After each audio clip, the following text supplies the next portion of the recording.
સી.આર. પાટીલે કોંગ્રેસના પૂર્વ નેતાનો હાથ પકડ્યો અને તેનો વિડીયો વાયરલ થતા હવે કોંગ્રેસના પૂર્વ નેતા ભાજપનું કમળ પકડવાની તૈયારીમાં હોય તેવી વાત શરૂ થઈ છે। તો બીજી બાજુ આજ કોંગ્રેસના પૂર્વ નેતાએ કહ્યું કે કોંગ્રેસ સાથે મેં બદલો લીધો છે। કોણ છે આ કોંગ્રેસના નેતા જેના કારણે ભાજપને ગત લોકસભાની ચૂંટણી પહેલાં જ એક બેઠક ઉપર જીત મળી ગઈ હતી તેની વાત કરીશું આ વિડીયોમાં। વૈષ્ણવજન તો તેને કહીએ જે પીડ પરાઈ જાનાને રે। નમસ્કાર, નવજીવન ન્યૂઝમાં આપનું સ્વાગત છે। હું છું જયંત દાફડા।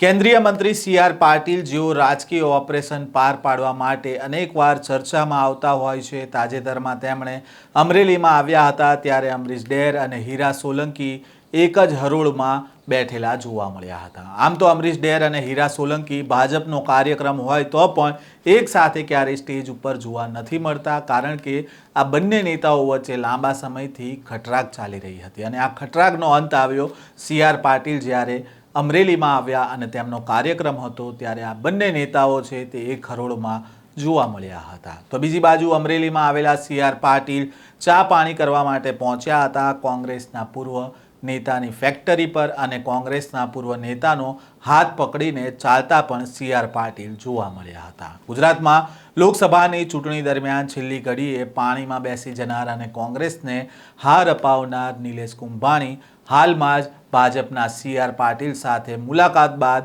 ચર્ચામાં આવ્યા છે અને ત્યારે તેઓએ હવે કોંગ્રેસ પર આક્ષેપ કર્યો છે અને કહ્યું છે મેં વર્ષ 2017નો બદલો કોંગ્રેસ સાથે લીધો છે અને વર્ષ 2024માં ગુજરાતમાં લોકસભાની ચૂંટણીમાં કોંગ્રેસે જ્યારે નિલેશ કુંભાણીને ટિકિટ આપી હતી, પરંતુ કોંગ્રેસના ઉમેદવાર નિલેશ કુંભાણીના ટેકેદારોએ એક એફિડેવિટમાં દાવો કર્યો હતો કે તેમની સાઇન નથી અને કુંભાણીના ઉમેદવારી પત્રકમાં આ ટેકેદારોની સહીને લઈને વિવાદ સર્જાયો હતો અને ત્યારબાદ નિલેશ કુંભાણી ભૂગર્ભમાં ઉતરી ગયા હતા અને આ બેઠક પર ભાજપ બિનહરીફ વિજેતા બન્યું હતું અને આ લાંબા સમય બાદ નિલેશ કુંભાણી છે તે ક્યારેય જાહેરમાં જોવા નહોતા મળ્યા, પરંતુ 2 દિવસ પહેલાં રાજુલામાં આયોજિત એક કાર્યક્રમમાં કોંગ્રેસના પૂર્વ કોર્પોરેટર નિલેશ કુંભાણી સી.આર. પાટીલ સાથે જોવા મળ્યા, જેના બાદ તેઓ ફરી એકવાર ચર્ચામાં આવ્યા છે। નિલેશ કુંભાણીએ મીડિયા સાથેની વાતચીતમાં કહ્યું છે કે મેં વર્ષ 2017નો બદલો કોંગ્રેસ સાથે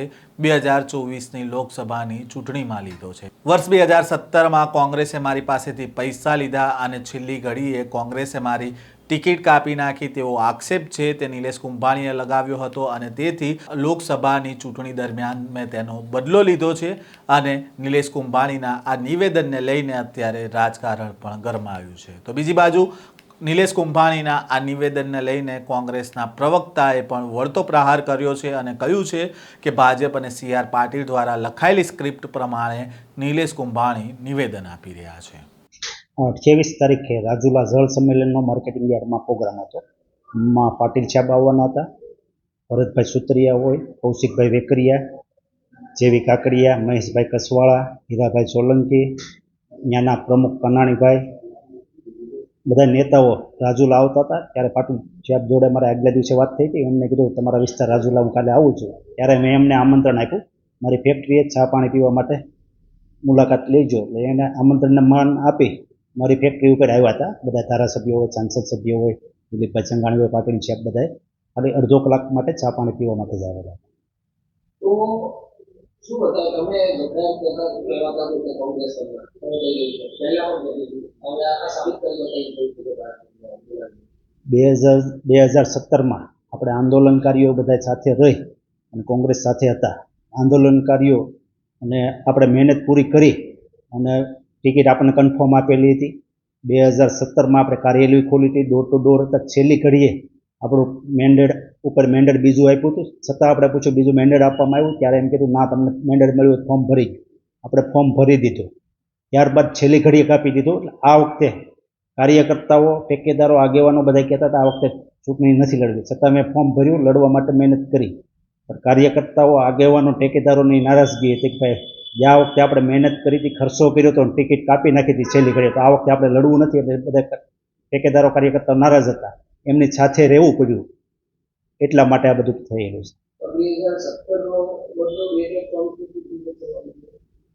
કાર્યકર્તાઓ ટેકાદારોની સાથે રહેવા માટે જે વખતે 2017માં કોંગ્રેસે ના પાડી હતી એ જ રીતે 2024માં કાર્યકર્તાઓ ટેકેદારોએ ના પાડી એટલે ટેકેદારોને નારાજ ન કરવા માટે આ બધો બનાવ બન્યો છે. તો શું કહેશો અત્યારે ભાજપની સાથે તમારા લોકો ચાલતા અને જે કોંગ્રેસ આરોપ લગાવી સાથે કોંગ્રેસ તો 2017માં આપણે મહેનત કરી હતી, ત્યારે ટિકિટ કાપી, ત્યારે કેમ કંઈ કોંગ્રેસ બોલી નહોતી, તો આ અત્યારે કેમ બોલવાનું કારણ? 2017માં ભાજપના ઈશારે ટિકિટ કાપવામાં આવી હતી મારી, તો આ વખતે એને કંઈ કહેવાની કોઈ જરૂર નથી. તો તમે હવે ક્યારે જોડાવો અત્યારે કોઈ પાર્ટીમાં જોડાવાની કોઈ ચર્ચા કરી નથી આ બારામાં, અને આગળમાં કંઈ કોઈ પાર્ટીમાં જોડાશું તો તમે તમારા માધ્યમથી 100% પહેલાં કહેવામાં આવશે. ભાજપ સાથેના તમારા બહુ ખબર કાર્યક્રમો ભાજપના નેતાઓ સાથે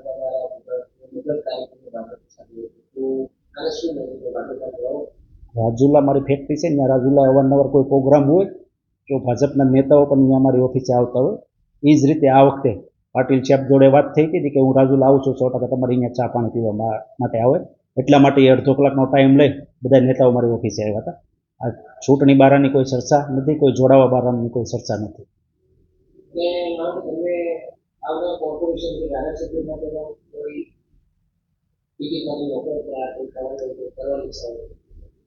અત્યારે એ કોઈ ચર્ચા કરી નથી, અને આગળ જોડાવાનું કોઈ પાર્ટીમાં થાય તો કાર્યકર્તાઓ, આગેવાનો, વડીલોની બધી સલાહ લઈ અને આગળની કાંઈ પણ રણનીતિ છે તમને માહિતી આપે.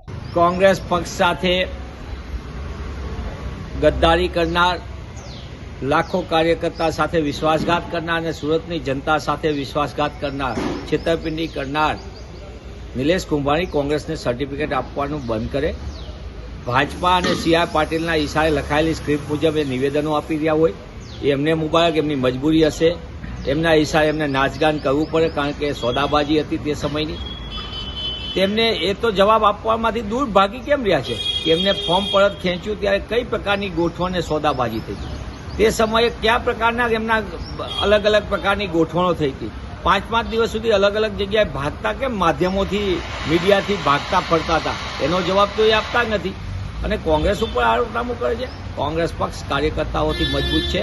તમારા જેવા ગદ્દારો અને છેતરપિંડી કરનાર, વિશ્વાસઘાત કરનારા લોકોથી કોંગ્રેસની ઓળખ નથી. એટલે મહેરબાની કરીને કોંગ્રેસ ઉપર આરોપ મૂકવાને બદલે તમે તમારું ચહેરો અરીસામાં જોઈને તમે જે મૂલ્યાંકન છે તમારું, એ મૂલ્યાંકન તમારે કરવાની જરૂર છે. તમારો અરીસામાં તમને ખબર પડવી જોઈએ કે તમે ભારતીય રાષ્ટ્રીય કોંગ્રેસ સાથે અને સુરતની જનતા સાથે કેવો વિશ્વાસઘાત કર્યો છે. એનો જવાબ આજે ગુજરાતની જનતા અને સુરતની જનતા માગી રહી છે. નિલેશ કુંભાણીના આક્ષેપ પર કોંગ્રેસના પ્રવક્તા મનીષ દોશીનું નિવેદન સામે આવ્યું છે, અને તેમણે કહ્યું છે કે નિલેશ કુંભાણીએ કોંગ્રેસ અને કોંગ્રેસના કાર્યકર્તાઓ સાથે અને સુરતની જનતા સાથે ગદ્દારી કરી છે. નિલેશ કુંભાણી કોંગ્રેસને સર્ટિફિકેટ આપવાનું બંધ કરે અને ભાજપ અને CR પાટીલ દ્વારા લખાયેલી સ્ક્રિપ્ટ પ્રમાણે તેઓ અત્યારે નિવેદન આપી રહ્યા છે. તેમના ઈશારા પ્રમાણે નાચગાન કરવું એ તેમની મજબૂરી હશે, અને લોકસભાની ચૂંટણીમાં ફોર્મ પરત ખેંચ્યું ત્યારે કઈ ગોઠવણ અને સોદાબાજી થઈ તેને લઈને પણ મનીષ દોશી દ્વારા હાલ સવાલો ઉઠાવવામાં આવી રહ્યો છે. હવે આગામી સમયમાં નગરપાલિકાની ચૂંટણી આવવાની છે, ત્યારબાદ વિધાનસભાની ચૂંટણી આવવાની છે, અને આ ચૂંટણી જેમ જેમ નજીક આવી રહી છે તેમ તેમ હવે નેતાઓના અસલી રંગ પણ જોવા મળી રહ્યા છે. આ પ્રકારના સમાચાર અને અહેવાલ સાથે ફરી મળીશું. નવજીવન ન્યૂઝ સાથે જોડાયેલા રહેજો.